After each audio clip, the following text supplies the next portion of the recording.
Assalamualaikum warahmatullahi wabarakatuh. Perkenalkan, nama saya Muhammad Rizky Gupron. Saya mahasiswa Universitas Pancasakti Bekasi, Fakultas Ekonomi dan Bisnis, Program Studi Manajemen. NIM saya 2892050006. Kali ini saya ingin mengerjakan tugas UTS dengan mata kuliah Manajemen Pemasaran dan Promosi dengan dosen pengampu Bapak Dr. Haji Imam Mutahdi SE MSI. Yang pertama itu saya ingin menjelaskan tentang pengertian pasar, pemasaran, dan manajemen pemasaran. Pasar adalah tempat untuk melakukan transaksi jual beli.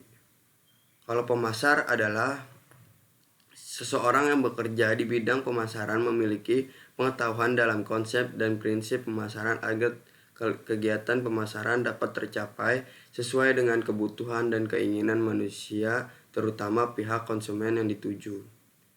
Pemasaran adalah aktivitas dan proses menciptakan, mengomunikasikan, menyampaikan, dan mempertukarkan tawaran yang bernilai bagi pelanggan, klien, mitra, dan masyarakat umum. Lalu, manajemen pemasaran. Manajemen pemasaran merupakan suatu usaha untuk merencanakan, menerapkan, yang terdiri dari kegiatan mengorganisasikan, mengarahkan, serta mengawasi atau mengendalikan kegiatan pemasaran dalam suatu perusahaan agar tercapai tujuan perusahaan secara efisien dan efektif. Selanjutnya itu manfaat dan kegunaan manajemen pemasaran. Yang pertama itu meningkatkan kepuasan pelanggan, yang kedua itu meningkatkan keuntungan, yang ketiga itu menciptakan permintaan di pasar, yang keempat itu citra produk yang baik, yang kelima memenuhi ekspektasi konsumen, yang keenam itu menciptakan konsumen baru. Selanjutnya itu pengertian dan faktor-faktor yang mempengaruhi lingkungan pemasaran. Lingkungan pemasaran adalah para pelaku dan berbagai kekuatan yang berada di luar pemasaran yang mampu mempengaruhi kemampuan usaha atas suatu perusahaan dalam meraih tujuannya. Terdapat faktor yang mempengaruhi lingkungan pemasaran. Yang pertama itu lingkungan pasar. Lingkungan pasar adalah tempat terjadinya transaksi antara pembeli dan penjual secara keseluruhan. Yang kedua yaitu lingkungan organisasi. Adalah lingkungan yang terdekat atas suatu produk seperti divisi, departemen, kantor, dan berbagai saluran perusahaan lainnya. Yang ketiga itu lingkungan makro. Lingkungan makro adalah tempat yang di dalamnya terdiri atas berbagai kekuatan serta lembaga yang memiliki hubungan dan mampu mempengaruhi transaksi yang terjadi antara pasar dan perusahaan. Di dalamnya juga terdapat beberapa komponen yaitu perekonomian, teknologi, kebudayaan, dan kebijakan pemerintah setempat. Yang keempat yaitu lingkungan ekstra. Lingkungan ekstra adalah lingkungan yang sulit untuk diperkirakan oleh perusahaan. Yang kelima yaitu lingkungan pemasaran internal. Selanjutnya itu strategi dan segmentasi pasar. Segmentasi pasar adalah sebuah strategi yang dilakukan oleh perusahaan untuk membagi kelompok konsumen ke beberapa kategori seperti kebutuhan, karakteristik, maupun perilaku yang berbeda di dalam suatu pasar tertentu.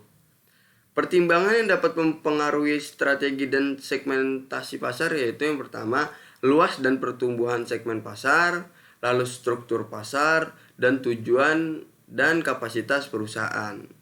Selanjutnya itu marketing mix atau bauran pemasaran. Marketing mix adalah kumpulan alat pemasaran taktis yang terkendali seperti produk, harga, tempat, dan promosi yang dipadukan perusahaan untuk menghasilkan respon yang diinginkan di pasar sasaran. Pengertian lain bauran pemasaran yakni strategi kombinasi yang dilakukan oleh berbagai perusahaan dalam bidang pemasaran. Hampir semua perusahaan melakukan strategi untuk mencapai tujuan pemasarannya, apalagi dalam kondisi persaingan yang sangat ketat. Strategi ini menggunakan semua alat pemasaran dalam perusahaan yang dikenal dengan konsep marketing mix 7P, yaitu product, price, promotion, place, people, process, dan physical evidence. Selanjutnya itu komponen marketing mix. Yang pertama itu periklanan atau advertising. Iklan adalah sarana promosi yang digunakan oleh bank untuk menginformasikan, menarik dan mempengaruhi calon nasabahnya. Adapun cara yang bisa dilakukan yakni pemasangan di billboard, di jalan yang strategis, terus pencetakan brosur dengan menyebarkan di setiap cabang atau pusat-pusat perbelanjaan, pemasangan spanduk dan lain sebagainya yang bisa menarik minat calon nasabah. Yang kedua itu promosi penjualan atau sales promotion. Dengan tujuan promosi penjualan untuk meningkatkan penjualan atau untuk meningkatkan jumlah nasabah. Promosi penjualan yang bisa dilakukan bagi bank adalah pemberian insentif kepada nasabah yang memiliki simpanan dengan saldo tertentu, pemberian souvenir kepada nasabah yang loyal, dan lain sebagainya. Potongan harga di saat hari tertentu. Yang ketiga itu adalah publisitas atau publicity untuk memberikan citra yang baik bisa dilakukan dengan mengadakan kegiatan sosial, perlombaan cerdas cermat, melakukan seminar, produk ke instalasi sehingga bisa meningkatkan pamor bank baik secara langsung atau tidak. Yang keempat itu penjualan pribadi atau personal selling. Usaha yang dilakukan masing-masing karyawan bank dalam melayani dan mempengaruhi nasabah, dalam hal ini yang berpengaruh besar yakni customer service. Selanjutnya itu konsep AIDA. Konsep AIDA merupakan singkatan dari attention, interest, desire, dan action. Yang pertama itu attention. Attention itu memancing perhatian calon konsumen. Yang kedua itu interest. Interest itu membahas permasalahan calon konsumen untuk menarik minat mereka. Yang ketiga itu desire. Menawarkan produk Anda sebagai solusi.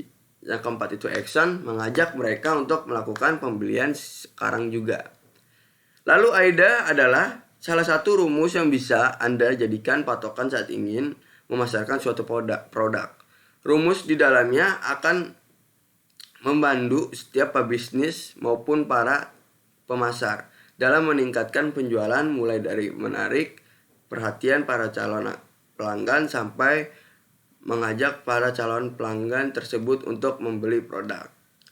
Dan sekian, saya Muhammad Rizky Gopron. Maaf kalau ada kata-kata salah dengan penyampaiannya. Wassalamualaikum warahmatullahi wabarakatuh.